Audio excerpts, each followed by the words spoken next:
শহীদ আল্লামা দেলাওয়ার হোসাইন সাইদি রহমতুল্লাহ আলাইহি যদি বেঁচে থাকতেন আজকের এই সিলেটের ময়দানে তিনি আসতেন। কোরআনে কারিম শুনে হাজারো মানুষ হয়তো দিনের দিশা পেত, তো জালেমরা তাকে ধোঁকা দিয়ে জেল থেকে বের করেছিল, আমার সামনে দিয়েই বের করে নিয়ে গিয়েছিল। ওরা ধোঁকা দিয়ে ওনাকে আগের দিনও দেখলাম কি সুন্দর কথা বলছিল, আমাকে উপদেশ দিচ্ছিল। পরের দিন শুনলাম যে না, উনি অসুস্থ, পোড়াটাই বানোয়াট। যে বলছে আপনি অসুস্থ, চলেন আপনাকে হাসপাতালে নিয়ে যাই, ওখান থেকে চিকিৎসার মাধ্যমে আপনাকে ছেড়ে দেওয়া হবে। উনি তো আনন্দেই বের হচ্ছিলেন, কিন্তু জালেমদের দুর্বিসন্ধি যে এত গভীরে ছিল কেউ বুঝতে পারে নাই, উনি নিজেও টের পান নাই। এই জন্যে প্রিজন ভ্যান থেকে নামার সময় আমরা দেখেছি একটা তৃপ্তির হাসি দিচ্ছিলেন। বলা হচ্ছে ওনার হাড়ে অসুস্থ ছিল, হাড়ের রোগ ছিল, এই কারণে। মানুষের হাড়ে অসুস্থ হলে ওইভাবে মানুষ হাসতে পারে? বলেন। কারারক্ষী যারা সামনে ছিল তাদেরকে লম্বা করে সালাম দিয়েছিলেন, জিজ্ঞাসা করেছিলেন আপনারা কেমন আছেন। একজন হাড়ের রোগী অসুস্থ মানুষ এই কথাগুলো বলতে পারে না, তার মানে এখন পোড়াটা পরিষ্কার, তাকে হত্যা করা হয়েছে। নবীজির কথা, দেওয়াল চাপা পড়ে মরলে যদি শহীদ হয়, সাপে কেটে মরলে যদি শহীদ হয়, নদীতে ডুবে মরলে যদি শহীদ হয়, গাছের নিচে পড়ে যদি মরে শহীদ হয়, অ্যাক্সিডেন্টে মরলে যদি শহীদ হয়, যাকে অন্যায়ভাবে মেরে ফেলা হয়েছে অবশ্যই তিনি শহীদ। আল্লাহ রাব্বুল আলামিন তার গোলামের 50টা বছরের কোরআনের খেদমত যেন কবুল করেন, জান্নাতের সুউচ্চ মাকাম নসিব করেন, বলেন আমিন। আমি শ্রদ্ধার সাথে স্মরণ করছি ঐতিহাসিক এই ময়দানে বিশ্বনন্দিত মুফাসসিরে কোরআন শহীদ আল্লামা দেলাওয়ার হোসাইন সাইদি রহমতুল্লাহ আলাইহি, আমি তার সাথে জেলখানায় দীর্ঘদিন 3টা বছর পাশাপাশি ছিলাম। তার অনেক স্নেহ, ভালোবাসা, আদর, মহব্বত আমি পেয়েছি। বিশেষ করে পাশাপাশি জেলে থাকার কারণে অনেক কিছু তার থেকে আমি নিতে পেরেছি। আল্লাহ যেন ওগুলো আমার প্র্যাকটিক্যাল লাইফে সেট করার তৌফিক দান করেন। যেহেতু তাকে হত্যা করা হয়েছে, এই জন্য নির্দ্বিধায় বলতে পারে তিনি শহীদ। যদিও অনেকে দেশে স্বীকৃতি দিতে চান না যে উনি না, শহীদ হয়নি। আপনাকে কি আবার শহীদ হয়ে আবার মৃত্যুবরণ করে দেখানো লাগবে যে আমি শহীদ হলাম?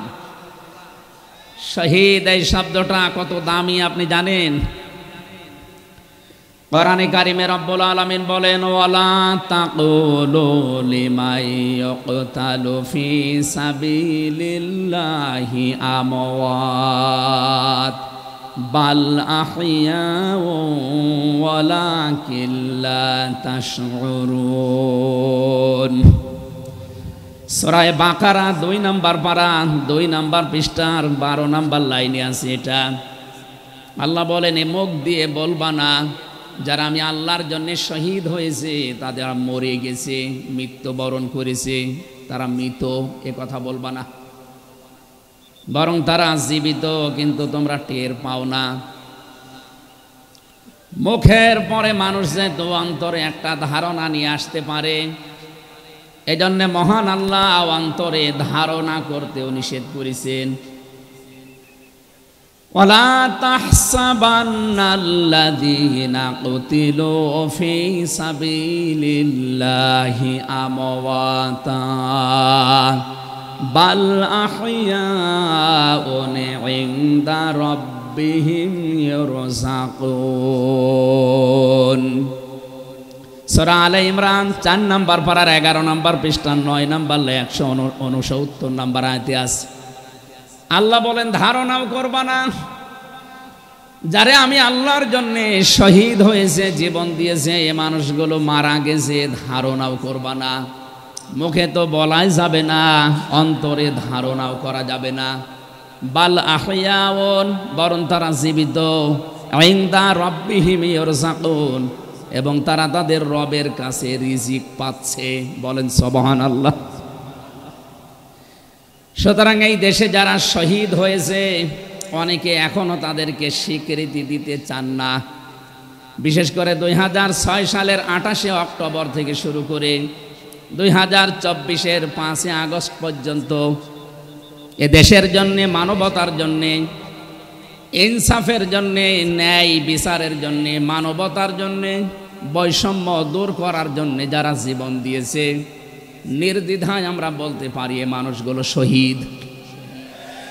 শহীদ আবু সাইদ, শহীদ মুগ্ধ, শহীদ রায়হান, শহীদ ফয়সাল, 2732 জন মানুষ আগস্টের 5 তারিখের আগ পর্যন্ত সবগুলো শহীদ।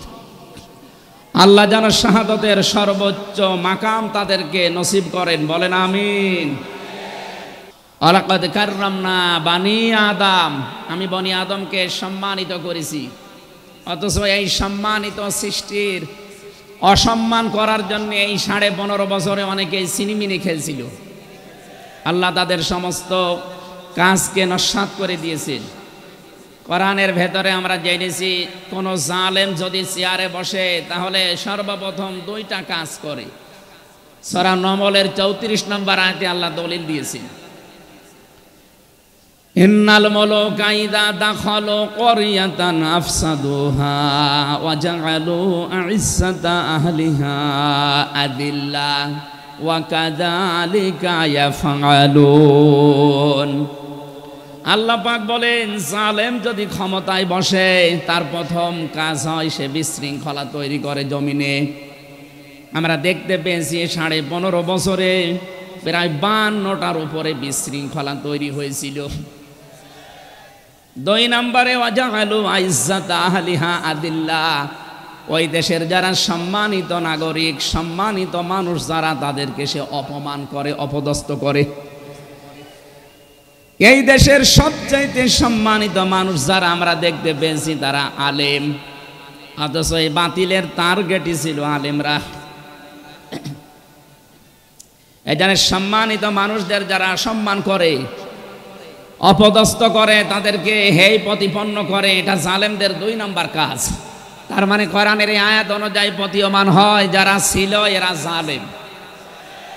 জবান খুলে বলেন এরা কি? স্পষ্ট ভাষায় বলছি, যারা জালেম এরা আল্লাহর মামলার আসামি। কথাটা খুব হালকা মনে হচ্ছে। সূরা শূরা 25 নম্বর পারা 6 নম্বর পৃষ্ঠা 13 নম্বর লাইনের 42 নম্বর আয়াতে আছে, ইন্নামাস সাবিলু আলাল্লাযীনা ইয়াযলিমুনান নাস। আল্লাহ পাক বলেন, অবশ্যই আমি নিজে মামলা দায়ের করব তাদের বিরুদ্ধে যারা মানুষ হয়ে মানুষের উপরে জুলুম করে। আল্লাহ ইয়াজলিমুনাল মুসলিমুনা দেননি, ইয়াজলিমুনান নাস দিয়েছেন। ইয়াজলিমুন শব্দটা মোজারে, আরবি গ্রামার অনুযায়ী এটা বর্তমান, ভবিষ্যৎ, প্রেজেন্ট, ফিউচার, 2টা কাল নিয়ে শব্দ গঠন করা। তার মানে এখন যারা এ পৃথিবীতে মানুষ হয়ে মানুষের ওপরে জুলুম করছে, ভবিষ্যতেও যারা করবে, তাদের কিছু পরিণতির কথা আমরা কোরআনে জেনেছি। রব্বুল আলামিন জানিয়েছেন সূরা নমলের 52 নম্বর আয়াতে, ফাতিলকা বুয়ুতুহুম খাবিয়াতাম বিমা যালামু। হে নবী, একটু তাকান জালেমদের এই বাড়ির দিকে। এই সেই ঘরগুলো, জুলুম করার কারণে ঘর আমি আজ পরিত্যক্ত বানিয়ে দিয়েছি, জনশূন্য করে দিয়েছি, উজাড় গৃহ বানিয়ে দিয়েছি। সিলেটবাসী, আয়াতটা যে কত বাস্তব, যদিও এটা লূত নবী আলাইহিস সালামের উম্মতদেরকে ইশারা দিয়ে আল্লাহ নাজিল করেছিলেন। তা আমার আয়াতটা পড়ার পর, ব্যাখ্যা বিশ্লেষণ দেখার পরে মনে হচ্ছে 2024 সালের 5 আগস্টের বিকাল বেলা আল্লাহ আবার নাজিল করেছেন। আল্লাহ যেন তার কুদরতি আঙ্গুল দিয়ে দেখাচ্ছেন, এই সেই ঘরগুলো খাবিয়াতান, আমি জনশূন্য করে দিয়েছি, পরিত্যক্ত বানিয়ে দিয়েছি, বিমা যালামু, জালেমদের জুলুমের কারণে। এর বাস্তব প্রমাণ আমি কুষ্টিয়ায় হানিফ সাহেবের বাড়িটা দেখতে পেয়েছি। বিকাল 5টা বাজতে বাজতে মানুষ বাড়ি না ইট পর্যন্ত রাখে নাই, পায়খানার প্যান পর্যন্ত খুলে নিয়ে চলে গেছে। এতটুকু আল্লাহ শেষ করেননি, এর পরের শব্দ আমাদের জন্য। আল্লাহ তাআলা জানিয়েছেন বিমা জলামু, জালেমদের জুলুমের কারণে ওই জায়গা পর্যন্ত আল্লাহ অভিশপ্ত বানিয়ে দেয়।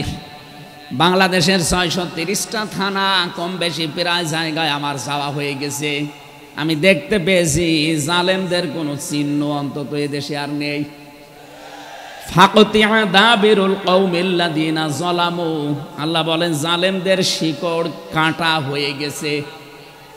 কতিয়া এটা মজহুল, এর ফাইল বা কর্তা জানা নেই। আল্লাহ বলেন জালেমদের শিকড় কাটা হয়ে গেছে, কে কেটেছে জানা নেই। সারা দেশে জালেমদের বাড়ি ঘরগুলোর দিকে এখন একটু তাকান। আমি তো যেই কয়টার দিকে তাকালাম দেখি মানুষ 8-9 জন 10 জন করে যায়, কেউ এদিকে কেউ এদিকে কেউ এদিকে, সব মনে হচ্ছে জামাতবদ্ধ টয়লেট চলছে। আল্লাহ জালেমদের বাড়ি পর্যন্ত অভিশপ্ত এমনি করে নাই, আমাদেরকে শিক্ষা দিতে চেয়েছেন এটা। এদের এত বড় শিকড় যদি সমূলে আমি উপড়িয়ে ফেলতে পারি, ইন্না ফি যালিকা লাআয়াতাল লিকাউমিন ইয়ালামুন। এখানে লামে তাকিদ আছে, এখানে কত আলেম বসে আছে, শব্দ শুরুই করেছেন আল্লাহ ইন্না দিয়ে, মাঝখানে লামে তাকিদ দিয়েছেন। আল্লাহ পাক বলেন অবশ্যই এর ভেতরে শিক্ষা আছে। কাদের জন্যে? যারা জ্ঞানী সম্প্রদায়। সুতরাং এটা যেহেতু রেকর্ড হয়, সারা বাংলাদেশে কালকে ছড়াবে। সবাইকে উদ্দেশ্য করে বলছি, জালেমদের এত বড় শিকড় যদি আল্লাহ কেটে ফেলতে পারে, আগামীতে যারা চেয়ারে বসবেন ক্ষমতায়, তারা খুব চিন্তা ভাবনা নিয়ে রাষ্ট্র চালাবেন, আপনার দ্বারা যেন জনগণের উপরে জুলুম হয়ে না যায়। যদি আপনার দ্বারা জুলুম হয়, আগামী 5 বছর পরে আপনার বাড়িও দেখবেন শ্মশান হয়ে গেছে। আমি আশা করি আমার বক্তব্য আপনারা বুঝেছেন, এবং রেকর্ড হওয়ার পরে যারা শুনবে তারাও বুঝবে। আমি এটা বলতাম না, আমি দেখতে পাচ্ছি কিছু মানুষ ইদানিং উলট পালট কথা বলছে, এ কারণে আমি ইঙ্গিত দিলাম। এখনই যদি আপনি এরকম কিছু বলেন, কিছুদিন পরে বলতে পারেন না। গতকালকে এক নেতা এটা জানিয়েছে যে 15 বছর তো কোরআনের অনুষ্ঠানে অনুমতি লাগতো, আমরা যদি আসতে পারি অনুমতি দেব না। তা আপনি এ কথা বলবেন আমরা জানি, তো কিছুদিন পরে বলতে পারলেন না, আগেই বলে দিলেন, মানুষ তো সব চিনি ফেলবে। এই জন্যে আমার মনে হয় আপনি ভুল করে ফেলেছেন। আপনি আস্তাগফিরুল্লাহ বা তওবা করে নেবেন, থুক্কু এরকম কিছু দিয়ে অন্তত ফিরে আসবেন যে না, এটা এখন আমি বলবো না, কিছুদিন পরে বলবো। মানুষকে আল্লাহ সম্মান দিয়েছেন, সেই মানুষের উপরে যারা জুলুম করে তারা আল্লাহর কেসের আসামি। পুলিশের কাজে বাধা দেন, পুলিশ বাদী মামলা হবে। আর যারা মানুষ হয়ে মানুষের উপরে জুলুম করে তারা আল্লাহবাদী মামলার আসামি। আল্লাহ কিন্তু ইয়াজলিমুন আল মুসলিমুনা দেননি, যে মুসলমানদের উপরে যারা জুলুম করে ইয়াজলিমুনা নাস দিয়েছেন। বলেন তো হিন্দু কি মানুষ না? আরো আসতে বলেন। এই যে বাইরের দেশের যে সমস্ত আন্তর্জাতিক রিপোর্টগুলো আছে, ভয়েস অফ আমেরিকা এবং মাইক্রোসফট, সব খ্রিস্টানরা ইহুদিরা এরা চালায়। এরা রিপোর্ট দিচ্ছে সারা বিশ্বের 257টা দেশের ভেতরে সবচাইতে নিরাপদে সাম্প্রদায়িক সম্প্রীতি নিয়ে বাস করছে বাংলাদেশের মানুষ। অথচ এই 54 বছর মিথ্যাচার করে বিশ্বের মোড়লদের কাছে আমাদেরকে অনেকেই কালার করার চেষ্টা করেছে। তারা এতদিন মানুষকে শুনিয়েছে বাংলাদেশে সংখ্যালঘু নির্যাতন হয়, এটা তাহা মিথ্যা কথা। যারা এটা ছড়িয়েছেন সারা বিশ্ব তাদেরকে এখন ধিক্কার দিচ্ছে, ঘৃণা জানাচ্ছে। তারা বলছে এই বাংলাদেশ নিয়ে যারা মিথ্যাচার করছে ওদের জন্মটাই মিথ্যার উপরে। আপনি মাইক্রোসফট দেখেন, তারা রিপোর্ট দিয়েছে সারা বিশ্বের সবচাইতে বেশি মিথ্যা তথ্য ছড়ানো হয় ভারতে। আমি নাম নিতে চাইছিলাম না, বেরিয়ে গেছে। ওদের নাম আমার নিতে মনে বলে না। আমি ঘৃণা করি ওদের উগ্রপন্থী কিছু মানুষকে। হিন্দু ভাইরা আমাদের শত্রু না, কিছু উগ্র আছে যারা জঙ্গি, ওরা এই নামটা মুসলমানদেরকে দিয়েছে, অথচ সবচাইতে বড় জঙ্গি এই উগ্র হিন্দুরা। এদের কারণে আজ হিন্দু সমাজেরও বদনাম হয়ে যাচ্ছে। পরিষ্কার কথা শোনেন বাংলার মানুষেরা, একটা মুসলমানকে যদি আঘাত করেন একটা গুনাহ হবে, কোন অমুসলিমের গায়ে হিন্দুর গায়ে যদি আঘাত করেন ডবল গুনাহ হবে। একটা জুলুমের গুনাহ আর একটা আমানতের খেয়ানত করার গুনাহ। তারা আমাদের কাছে আমানত না, কথা বলেন না কেন? অথচ 15.5 বছরে আমরা আমানতের অনেক খেয়ানত করে ফেলেছি। আগামীতে এই খেয়ানত হবে না ইনশাআল্লাহ।